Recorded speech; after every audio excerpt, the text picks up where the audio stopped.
الحمد لله الحمد لله وكفى وسلام على عباده الذين اصطفى أما بعد فأعوذ بالله من الشيطان الرجيم بسم الله الرحمن الرحيم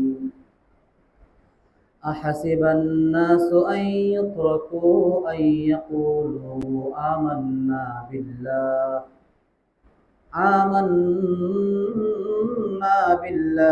وهم لا يفتنون وقال النبي صلى الله عليه وسلم أي العمل أحب إلى الله ما كان محمد أبا أحد من رجالكم ولكن رسول الله وخاتم النبيين وكان الله بكل شيء عليما صدق الله المولانا العظيم وصدق رسوله النبي الكريم ونحن على ذلك من الشاهدين والشاكرين والحمد لله رب العالمين यहाँ हम मुसाफिर सब मुसाफिर हैं कुफर को मिटाया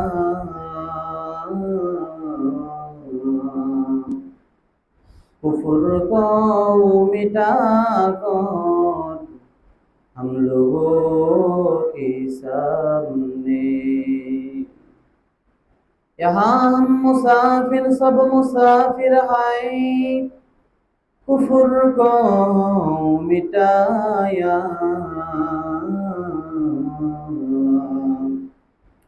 कुफर को मिटा कर हम लोगों के सामने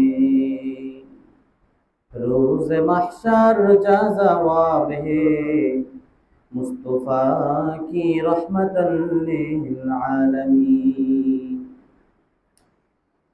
আলহামদুলিল্লাহ, আল্লাহ পাক রব্বুল আলামিনের দরবারে অসংখ্য অগণিত শুকরিয়া যে আল্লাহ তাবারক ওয়া তাআলা আমাকে ও আপনাদেরকে সকল মানুষ থেকে যাচাই বাছাই নির্বাচিত করে আল্লাহ তাআলা এত আপন করিয়া যে জায়গায় আসলে গুনাহের কোনো অবকাশও থাকে না সেখানে আসার মতো বসার মতো দুটি কথা বলার মতো শোনার মতো তৌফিক দান করেছেন, সেজন্য সকলেই শুকরিয়া আদায় করি আলহামদুলিল্লাহ। আমার বন্ধুগণ, আল্লাহ তাআলা বলেন যদি কোনো বান্দা আমার শুকর পাওয়ার পরে আমার নিয়ামত পাওয়ার পরে যদি আমার কৃতজ্ঞতা প্রকাশ করে আমি আল্লাহ তাআলা নিয়ামত বাড়াইয়া দিই। আজ আমি আপনি জুমার মধ্যে সশরীরে সুস্থ অবস্থায় আসতে পারছি, এটা আমার আপনার জন্য নিয়ামত। এটা কত বড় নিয়ামত! আজ যদি আপনি পঙ্গু হসপিটালে যান তখন বুঝতে পারবেন সুস্থতার কত নিয়ামত। আমার বন্ধুগণ, জুমার বয়ান একেবারে সংক্ষিপ্ত বয়ান, এই জন্য ডানে বামে কোনো কথা না বাড়িয়ে যে আয়াতে কারিমা তেলাওয়াত করেছি তার উপর সামান্য কিছু তরজমা ব্যাখ্যা করে বয়ান শেষ করে দেব ইনশাআল্লাহ। সর্বপ্রথম আপনাদের কাছে জিজ্ঞাসা, আপনারা কেমন আছেন? আমিও আলহামদুলিল্লাহ আপনাদের দোয়ায় ভালো আছি।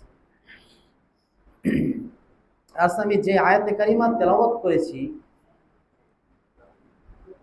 আল্লাহ পাক বলেন পৃথিবীতে মানুষ কি মনে করেছে যে আমি আল্লাহর কাছে দাঁড়ায়া বলবে যে আমি ঈমান গ্রহণ করেছি, আমি মুসলমান, এই কারণে আমি মাফ করে জান্নাত দিয়ে দিব।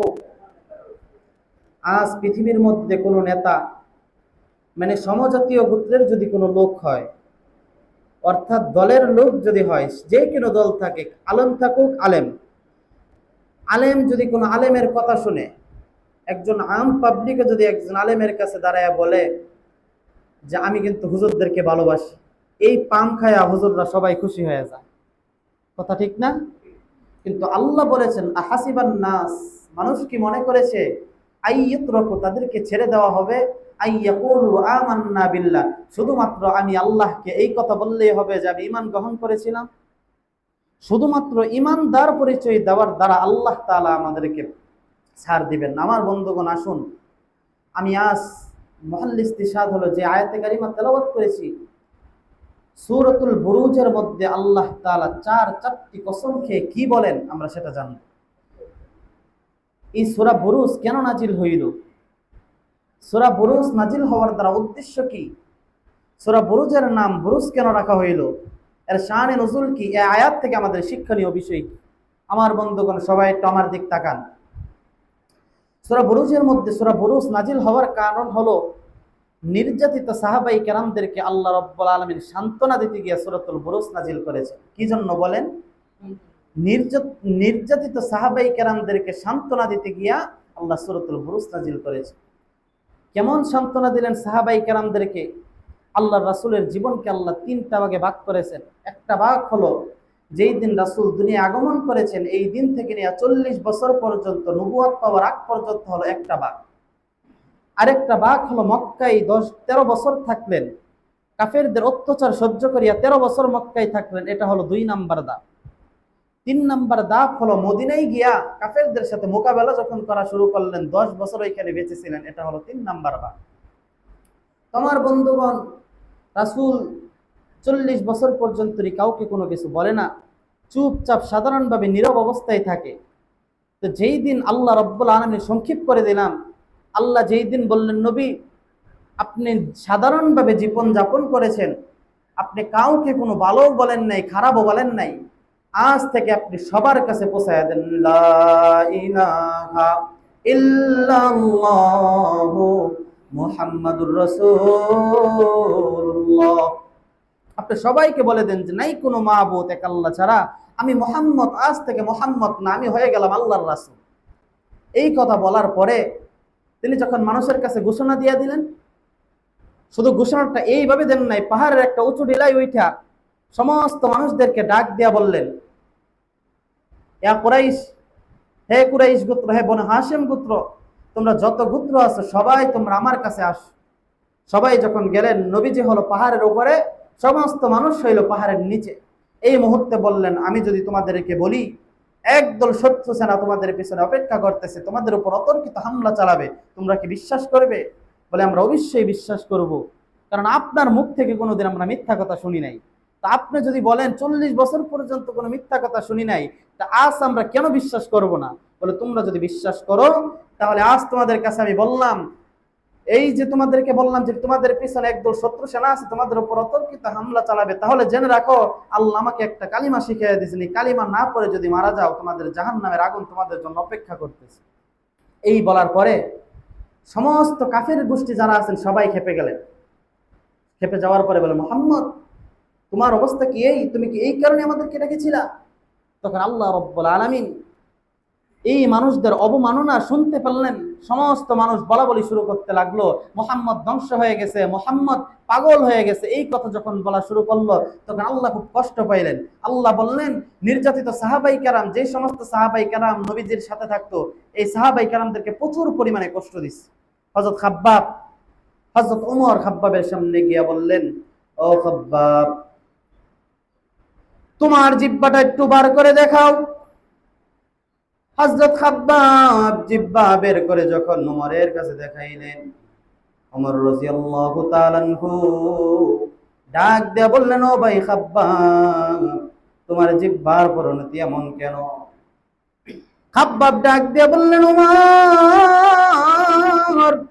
শুধুমাত্র আমার জিহ্বা দেখে অভিযোগ করতেছো? একটু নজর করে দেখছো নি আমার পাজরের হাড্ডির মধ্যে এত বড় ঠুঙ্গারাই গারাইস? বললে তোমার পাজরের হাড্ডি গুলা দেখাও। দেখানোর পরে দেখলেন এত বড় টিউমার হয়ে গেছে। ডাক দিয়ে বললেন, ও খাব্বাব, আমি উমরের বয়স তোমার থেকে বেশি, তুমি খাব্বাবের বয়স আমি উমরের চাইতে অনেক কম। তোমার জিহ্বাটাও ভালো না, জিহ্বাটাও পোড়া দেখা যায়, শরীরটাও পোড়া দেখা যায়। কি হইল রে খাব্বাব, তোমার এই অবস্থা কেন হইল? টিউমার কেন হইল? হযরত খাব্বাব ডাক দিয়ে বললেন, উমর, তোমার ধারণা ভুল। আমার জিহ্বার মধ্যে টিউমার হয় নাই, আমার শরীরের মধ্যে আগুন পোড়াই নাই, আমার শরীরের মধ্যে কোনো কুষ্ঠ রোগ হয় নাই। আমি আল্লাহর নাম ডাকার কারণে কাফেররা আমার এত পরিমাণে অত্যাচার করা শুরু করলো। আমাকে যখন বালুর মধ্যে শুয়াইলো, বলে আল্লাহর নাম ছাড়বি না ধরবি? আমি বলেছিলাম পৃথিবীর সব কিছু ছেড়ে দিব, ঈমান গ্রহণ করেছি, ঈমান ছাড়ব না। এই কথা বলার পর কাফেরের বাচ্চারা কয়লাগুলো আমার মুখ, গরম উত্তপ্ত কয়লা আমার মুখের মধ্যে ঢুকাই দিছিল, আমার মুখ তো আলাইগা গেছে, আমি সহ্য করতে পারি না। এই সময় আমার আল্লাহ সূরাতুল বুরুজ নাজিল করে সমস্ত সাহাবায়ে কেরামদেরকে সান্ত্বনা দিয়া দেন। জোরে বলেন সুবহান। আমার ভাই, আল্লাহ সূরা বুরুজ নাজিল করলেন। সূরাতুল বুরুজের মধ্যে আল্লাহ চারটি কসম খেয়ে বলেন, পৃথিবীর মধ্যে এই আসহাবের উখদুদের উপর আমি আল্লাহর অভিশাপ। আসহাবেল উখদুদ কারা? এই কথাটা বলে আমার বয়ান আজকে শেষ করে দেব ইনশাআল্লাহ। আপনারা কি বিরক্ত হচ্ছেন? আমার বন্ধুগণ, প্রথম আয়াতের মধ্যে আল্লাহ বলেন, ওয়াসসামাই যাতিল বুরুজ, দুর্গ বিশিষ্ট আকাশের শপথ, তারকা বিশিষ্ট আকাশের শপথ। তারপর আল্লাহ বললেন, ওয়াল ইয়াউমিল মাউউদ, প্রতিশ্রুতি দিবসের শপথ, অর্থাৎ কিয়ামত দিবসের শপথ। তো তৃতীয় আয়াতের মধ্যে আল্লাহ দুইটা কসম খাইলেন। এক নাম্বার ওয়াশাহিদু ওয়া মাশহুদ, এক নাম্বার শাহেদ, শাহেদ মানে জুমার দিন, মাশহুদ মানে আরাফার দিন। তো আল্লাহ কসম খাইলেন চারটা। এক নাম্বার কসম খাইলেন ওয়াসসামা ইযাতিল বুরুজ, দুর্গ বিশিষ্ট আকাশের শপথ। আকাশের গুরুত্ব কম না বেশি? অনেক বেশি। দ্বিতীয় নম্বর কসম খাইলেন কিয়ামত দিবসের শপথ। কিয়ামতের গুরুত্ব আছে না নাই? কিয়ামতের উপর যদি কেউ বিশ্বাস না থাকে, ইমানই থাকবে না, তাহলে এটার বিশ্বাস কত? অনেক বিশ্বাস।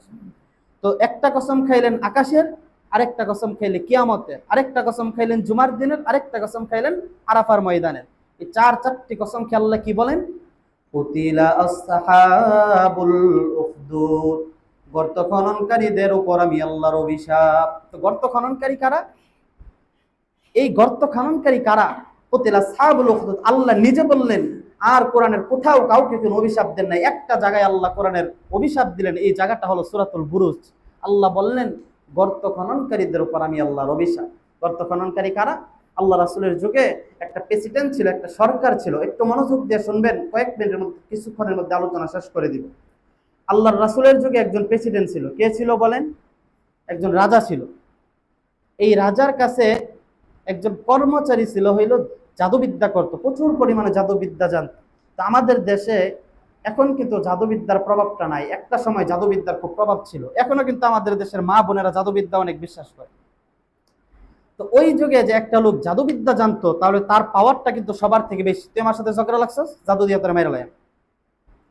তো তিনি রাজার কাছে বললেন, রাজা দেখেন আমি তো এখন মরে যাব, তো আমার জাদুবিদ্যাটা কাকে শিখামো? আপনি তো মুরব্বী হয়েছেন মেয়ে, আপনি তো এটা বার রাখতে পারবেন না। এখন একটা ছেলে দেখেন পুরা পৃথিবী পরে। রাজা বললেন দেখো, তাফসীরের কথা, কোরআনের কথা, হাদিসের কথা, 5 নম্বর আয়াতের ব্যাখ্যা।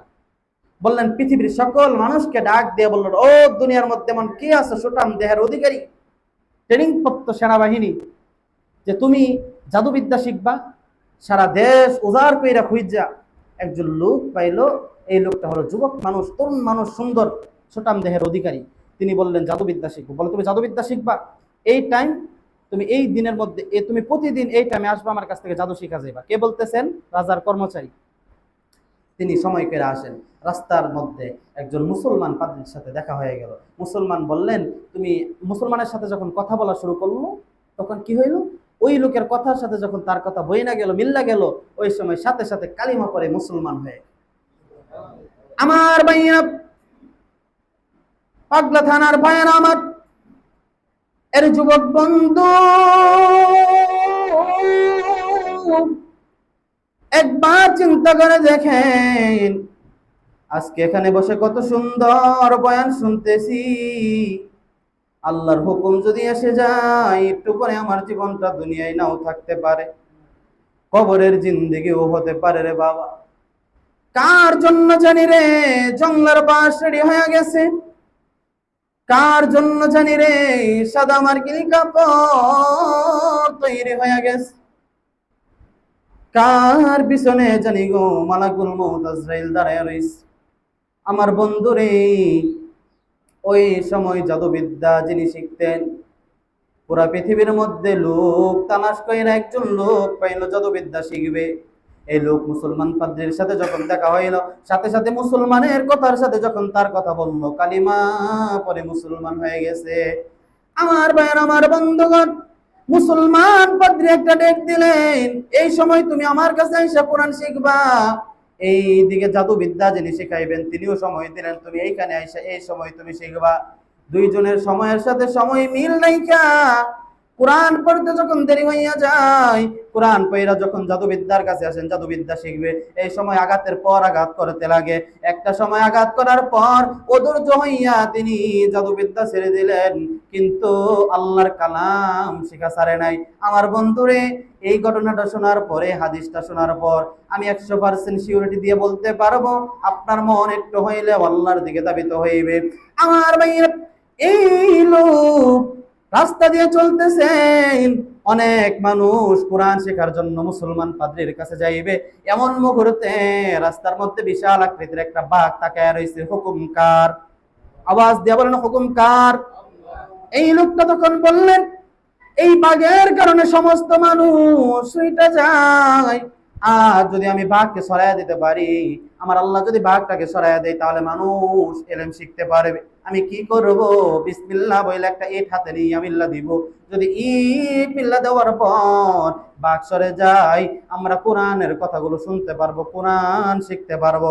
তিনি যখন বিসমিল্লাহ বইলা, একবার বিসমিল্লাহ বইলা যখন বাঘের শরীরের মধ্যে মিল নিক্ষেপ করলো, সাথে সাথে বাঘ মারা গেল। লা ইলাহা, জোরে জোরে লা ইলাহা, আরো জোরে লা ইলাহা, জবান খুলে লা ইলাহা ইল্লাল্লাহ, লা ইলাহা। নবীর প্রেমে যার দিল ভাই, এই দুনিয়ায় কাঁদবে না, রোজা সরে ভাইজান তারা নবীর সুপারিশ পাবেন না। লা ইলাহা, জবান খুলে লা ইলাহা, মুহাব্বতে লা ইলাহা, জোরে জোরে লা ইলাহা ইল্লাল্লাহ, লা ইলাহা, মুহাব্বতে লা ইলাহা। আমার ভাইয়েরা, বন্ধুগণ আমার, যেই কথা বলতেছিলাম, এই মুসলমান ব্যক্তিটা যখন বাঘের শরীরে পাথর নিক্ষেপ করলো, বাঘ সাথে সাথে মারা গেল। ওই সময় সমস্ত মানুষ জানা হয়ে গেল। একজন লোক আইসা বললেন, বাবা, কোরআনের প্রতি তুমি এমন দাবিত হয়েছো, কোরআন নাকি তোমাকে তোমার পাথরের, ছোট একটা পাথরের নিক্ষেপের মাধ্যমে একটা বাঘ মেরে ফেললো। অবশ্যই তোমার আল্লাহর অনেক হুকুম আছে, তোমার আল্লাহর অবশ্যই অনেক ক্ষমতা আছে। আমি একজন অন্ধ মানুষ, জীবনে কোনো দিন আমার চোখ দিয়ে দুনিয়াটা দেখতে পারি না, আকাশ, সূর্য, চন্দ্র, নক্ষত্র কোনো কিছুই দেখতে পারি না। আমার মন চায় আমি পৃথিবীর সকল কিছু দেখি। ওই ব্যক্তিটা মুসলমান ডাক দিয়ে বললেন, ও ভাইয়া, আমার তো কোনো ক্ষমতা নাই, আপনি যদি কালিমা পড়ে মুসলমান হয়ে যান, আমি ওয়াদা দিলাম সাথে সাথে আমার আল্লাহ আপনার চোখ ভালো করে দিবেন। ওই ব্যক্তি বললেন, আমি কালিমা কেমনে পড়বো? কালিমা পড়তে তো জানি না। শিখাই দিলেন, লা ইলাহা ইল্লাল্লাহু মুহাম্মাদুর রাসূলুল্লাহ। এই কথা যখন অন্ধ ব্যক্তিটা পড়লো, সাথে সাথে আমার আল্লাহ, আল্লাহর কোরআনের খাতিরে, আল্লাহর কালিমার খাতিরে দুইটা চোখ জন্ম থেকে দেখতে পারে না এমন চোখ আমার আল্লাহ ভালো করে দিলে। আমার ভাইয়েরা, এই খবর গেল রাজার কাছে। রাজা নাক দিয়ে বললেন, ও কর্মচারী আমার, তোমার কাছে একটা ছেলে আসতো, এই ছেলেটা নাকি কোরআন শিখা মুসলমান হয়ে গেছে। আমি কি করব? আমার মান সম্মান সব ডুবাইয়া দিলা। আমাকে তো এক আল্লাহ বলে মানে না, আমাকে তো এক রব বলে মানে না, তুমি কি করলা? বলে, আমি তো কিছুই জানি না। ওই যেই ব্যক্তিটা জাদুবিদ্যা শিখার জন্য আসতো, এই ব্যক্তিটাকে খবর লাগাইয়া দিল, তোমাকে রাজা ডাকছে, রাজার কাছে আসো। রাজার কাছে যখন আসলো, রাজা ডাক দিয়ে বললেন, ও ছেলে, তোমার রবকে একবার বলো। ওই ব্যক্তিটা চোখের পানি ছেড়ে ছেড়ে ডাক দিয়ে বললেন, ও আমার বাদশাহ, আমার রব আর কেউ নয়, যিনি আকাশও বানাইছেন, জমিনও বানাইছেন, সারা পৃথিবীর সব বানাইছেন, তিনি হলো আমার রব। বলে, তোমার রব উনি, তুমি কি সত্যি বলছো? বলে, সত্যি বলছি। ডাক দিয়ে বললেন, ও দুনিয়ার মানুষ, আর দেরি নয়, এই ব্যক্তিটাকে ট্রেনিং প্রাপ্ত সেনাবাহিনী দিয়া সাথে সাথেই মেরে ফেলবা, সাগরে ডুবাইয়া মেরে ফেলবা। সমস্ত পৃথিবীর মধ্যে যত এলান দিয়া দিল, ও দুনিয়ার মানুষ, একজন লোক আমাকে মুসলমান বলে মানে না, এই ব্যক্তিটা আমাকে মুসলমান বলে না মানার, এই ব্যক্তিটা আমাকে আল্লাহ বলে না মানার কারণে এই ব্যক্তিটাকে সাগরের মধ্যে ডুবাইয়া মারবা। ট্রেনিং প্রাপ্ত সেনাবাহিনী একসাথে করলো। ট্রেনিং প্রাপ্ত সেনাবাহিনী একসাথে কই না, বলে একটা সাগরের মধ্যে নিয়ে যাইবা, সাগরের মধ্যে ডুবাইয়া মেরে ফেলে আসবা। অনেক ট্রেনিং প্রাপ্ত সেনাবাহিনীরা গেল। সেনাবাহিনী যাওয়ার পর সমস্ত সেনাবাহিনীরা যখন সাগরের মধ্যে নামলো, সমস্ত সেনাবাহিনীদেরকে আমার আল্লাহ সাগরে হাবুডুবু খাওয়াই মেরে ফেললেন। একা রইছেন হইল যেই ব্যক্তিটাকে মেরে ফেলার জন্য দিছিল, এই ব্যক্তিটা বাদশার কাছে গিয়ে হাজির হইল, বাদশাহ, আমি তো মরি নাই, আপনার সমস্ত ট্রেনিং প্রাপ্ত সেনাবাহিনীদেরকে আমার আল্লাহ সাগরে হাবুডুবু খাওয়াইয়া মেরে দিয়েছে। আমার ভাই, বাদশাহ বললেন, তুমি কোরআন শিখেছো, তুমি আল্লাহকে এক আল্লাহ বলে মেনেছো, তুমি আমাকে মানো নাই। ও দুনিয়ার মানুষ, কে আছো তোমরা? আসো, তোমাদেরকে আমি এত জাদুবিদ্যা শিখা দিলাম, তোমাদেরকে ট্রেনিং করাইলাম, আজকে তোমরা সৈনিক, তোমরা দেশের জন্য যুদ্ধ করবা। এই ব্যক্তিটাকে যে আমাকে রব বলে মারে না, তাহলে এই ব্যক্তিটাকে তোমরা সাগরের মধ্যে ডুবাইয়া মেরে ফেল। কোন সূরার তাফসীর ভাই? সূরাতুল বুরুজ। কোন সূরা? সূরাতুল বুরুজ। তো এই কথা যখন বললেন, সবাই তাকে বাইন্দা, তাকে বেঁধে যখন সাগরের মধ্যে নিয়ে গেলেন, যত ট্রেনিং প্রাপ্ত সেনাবাহিনী গেছিল, সব ট্রেনিং প্রাপ্ত সেনাবাহিনীকে আল্লাহ সাগরের মধ্যে হাবুডুবু খেয়ে মেরে ফেললেন, তাদের অস্তিত্ব খুঁজে পাওয়া যায় নাই। কিন্তু যাকে মারার কথা ছিল, সে সুস্থ শরীরে রাজার কাছে গিয়া বললেন, বাদশাহ, আমি আসলাম, আপনি যাদেরকে দিচ্ছিলেন আমাকে মারার জন্য, তাদেরকে আল্লাহ মেরে ফেলছেন, আমাকে আল্লাহ জীবিত রাখছেন। আল্লাহু আকবার। জোরে বলেন, আরো জোরে বলেন, আল্লাহু আকবার। বলে, বুঝছি তোমাকে এইভাবে কাম হবে না, তোমাকে পাহাড়ের উঁচু ডিলাই নিয়ে যেতে হবে, পাহাড়ের উঁচু ডিলাই থেকে তোমাকে নিক্ষেপ করে তোমাকে মেরে ফেলতে হবে পাথরের চাপা দিয়া। সমস্ত ট্রেনিং প্রাপ্ত সাহাবী, যত ট্রেনিং প্রাপ্ত লোক ছিল, এই ট্রেনিং প্রাপ্ত লোকদেরকে দিয়া বললেন, যাও তোমরা পাহাড়ের উঁচু ডিলাই নিয়ে তাকে ধাক্কা মেরে ফেল দিয়ে আস। আমার ভাইয়া, আমার বন্ধুগণ, আমার সমস্ত ট্রেনিং প্রাপ্ত পাদ্রীদেরকে দিয়া যখন পাহাড়ের উঁচু ডিলাই নিয়ে যাইবি, পাহাড়ের উঁচু ডিলাই নিয়ে যাওয়ার পর যেই ব্যক্তিটা রাজাকে আল্লাহ বলে মানে নাই, খুদা বলে মানে নাই, ওই ব্যক্তিটাকে যখন আল্লাহ বলে না মানার কারণ ট্রেনিং প্রাপ্ত সৈনিক দিয়া পাহাড়ের উঁচু ডিলাই নিয়ে গেল, পাহাড়ে আল্লাহ ভূমিকম্পন সৃষ্টি করে দিল। এই ভূমিকম্পনের কারণে সমস্ত আল্লাহ বিরোধী সৈনিকদেরকে আল্লাহ পাহাড়ের নিচে ডুবায়, পাহাড়ের নিচে পাথরের চাপা দিয়ে মেরে ফেললেন। সুবহানাল্লাহ, জোরে বললেন না? আমার ভাইয়েরা, এই ব্যক্তিটা আবার বাদশার কাছে গিয়া বললেন, বাদশাহ, আমি তো মরি নাই, যাদেরকে পাঠাইছিলেন তাদেরকে আমার আল্লাহ মেরে ফেলছে। ওই বাদশার মাথা খারাপ হয়ে গেল। বাদশা ডাক দিয়ে বললেন, যুবক, আমি জানি তোমার খোদার কেরামতি আছে, তোমার খোদার ক্ষমতা অনেক, কিন্তু আমি যদি আজ তোমার কাছে স্বীকারোক্তি দিয়া দেই, আজ যদি তোমাকে আমি বলে দেই আমি আল্লাহ না, আমার আল্লাহ হইল একজন, তাহলে আমি কিন্তু কেরামতি শেষ করে ফেলবো, দুনিয়ার মধ্যে আমার কোনো রাজত্ব থাকবে না। তুমি বলো, তুমি বলে দাও, তোমাকে আমি কিভাবে মারতে পারি? মুসলমানের মাথায় আমার আল্লাহ জ্ঞান দিয়ে দিলেন। মুসলমান ডাক দিয়ে বললেন, ও বাদশাহ, আপনি আমাকে এইভাবে মারতে পারবেন না, আপনি সহ মরে যাবেন। সারা পৃথিবীর মধ্যে যত ট্রেনিং প্রাপ্ত সেনাবাহিনীদেরকে ট্রেনিং করাইছিলেন, সমস্ত সৈনিকদেরকে আমার আল্লাহ মেরে ফেলবে, আমাকে কিন্তু আমার আল্লাহ মারবে না। আপনি যদি আমাকে মারতে চান, সমস্ত পৃথিবীর মানুষদেরকে একমাত্র দলাকাইয়া, মুসলমান মেয়েদেরকে একদিকে রাইখা, মুসলমান পুরুষদেরকে আরেক দিকে রাইখা বিসমিল্লাহ বইলে একটা তীর মাইরা দিবেন, সাথে সাথে আমি জমিনে পরে মারা যাব।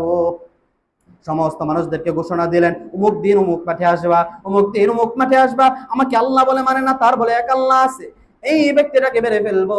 সমস্ত মানুষের কাছে যখন আসলেন, মানুষগুলো এক মাঠের মধ্যে ধরা হইল। এই মুহূর্তে মুসলমান ডাক দিয়ে বলেন, আল্লাহ আমার ইজ্জত ঠিক রাইখা, তোমার মুসলমানিত্ব ঠিক রাইখা, তোমার কোরআনের সম্মানার্থে তুমি সবার সাথে উত্তীর্ণ করে দাও। আমার ভাইয়া মুসলমান বললেন, বাদশাহ আপনি আমাকে মারার নিয়ত করেছেন, মারবেন, বিসমিল্লাহ বইলা একটা তীর মেরে দেন, সাথে সাথে আমি মরে যাব। বিসমিল্লাহ দিয়া যখন তীর মারবে, এমন মুহূর্তে ডাক দিয়ে বললেন, মুসলমান আমাকে আল্লাহ বলে মানো না, তুমি কি একটু সত্যি করে বলবা কতজন মানুষ তোমার সাথে মুসলমান হয়েছে? বলে, বাদশা গো, আমি যার কাছে কোরআন শিখি তিনি তো আমার কাছে মুসলমান, আমি যার কাছে কোরআন শিখি সে মুসলমান হয়েছে। যেই অন্ধ ব্যক্তিটার চোখের মধ্যে আমি বিসমিল্লাহ বইলা হাত দেওয়ার পর, কালিমা পরে মুসলমান হওয়ার পর অন্ধ ব্যক্তির চোখ বেলো করে দিলেন, ওই ব্যক্তিটা মুসলমান হয়েছে।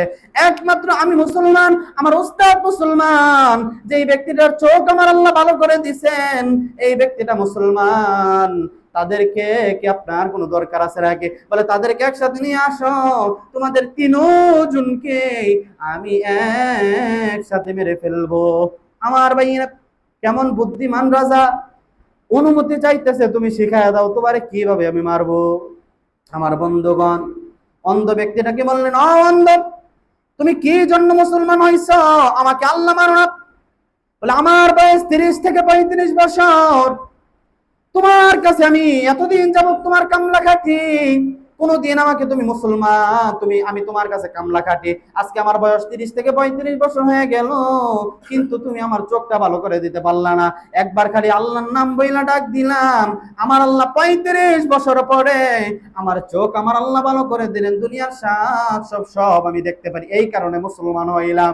একটা লোহার চিরুনি দিয়া পেটটাকে আশ্রাইয়া, সারা শরীর আশ্রাইয়া গুলো খসে পড়ে দিয়া এই ব্যক্তিটাকে মেরে ফেললেন। এই ব্যক্তি মেরে ফেলার পর ওই ব্যক্তির যখন উস্তাদ রইল, উস্তাদকেও গলাটা কাইটা মেরে ফেললেন। বিসমিল্লাহ বইলা যেই ব্যক্তিটা কোরআন শিখেন এই ব্যক্তির কেরামতি হইল। আল্লাহর নাম বইলা একজন বাঘের শরীরের মধ্যে পাথর নিক্ষেপ করলো, বাঘটা মারা গেল। এই ব্যক্তি একটা অন্ধ লোককে কালিমা পড়াইলো, অন্ধ লোক ভালো হয়ে গেল। এই ব্যক্তিটাকে বিসমিল্লাহ বইলা যখন তীর মারলো, সাথে সাথে এই এক ব্যক্তির কারণে 13,000 মুসলমান হয়ে 13,000 মানুষ কালিমা পড়ে মুসলমান হয়ে গেল। লা ইলাহা মুহাব্বতে লা ইলাহা। আমার বন্ধু, এক মিনিট, আল্লাহকে ডাকতে ভালো লাগে না খারাপ লাগে? কার কার আল্লাহকে ডাকতে ভালো লাগে না হাত তুলে দেখান। আপনাদের ভালো লাগে না? আল্লাহ তুমি সবাইকে কবুল করে নাও, সবাই ইসলাম প্রেমিক, কোরআন প্রেমিক, আল্লাহ প্রত্যেকটা মানুষকে কবুল করে নাও। বলেন লা ইলাহা, আরো জোরে লা ইলাহা। তুই মরিলে কান্দিবে কয়জন, ওরে মন তুই মরিলে কান্দিবে কয়জন, ঠিক কিনা বলেন? ওরে মন তুই মরিলে কান্দিবে কয়জন। মাটির দেহ মাটি খাবে, মাটির দেহ মাটি খাবে, ভুলে যাবে তোমায় আত্মীয় স্বজন। তুই মরিলে কান্দিবে কয়জন। লা ইলাহা মুহাব্বতে লা ইলাহা, আরো জোরে লা ইলাহা ইল্লাল্লাহ, লা ইলাহা।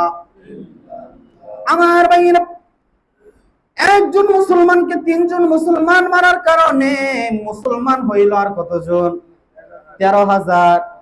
3জনকে মারার কারণে যদি 13,000 মুসলমান হয়ে যায়, এই 13,000 মুসলমানদেরকে আগুন জ্বালাইয়া এক মুহূর্তে 13,000 মুসলমানদেরকে মেরে ফেললেন। আর কোন মুসলমান নাই, চিপাই চাপাই পইরা একজন মুসলমান বেঁচে গেল। আজকে যে সারা পৃথিবীর মধ্যে মুসলমান দেখেন, ওই একজন থেকে সিলসিলা হইয়া আজ আমি আপনি পর্যন্তই মুসলমানিত্ব হিসাবে দাঁড়িয়ে আছি। ওই আল্লাহকে খুশি করার জন্য আবার বলি লা ইলাহা মুহাব্বতে লা ইলাহা।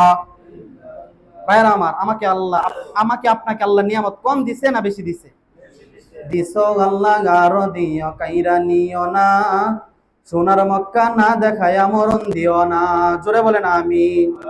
দিছো আল্লাহ গারো দিও কাইরা নিও না, সোনার মক্কা না দেখায়া মরণ দিও না। বলেন দিছো আল্লাহ গারো দিও কাইরা নিও না, সোনার মদিনা না দেখায়া মরণ দিও না।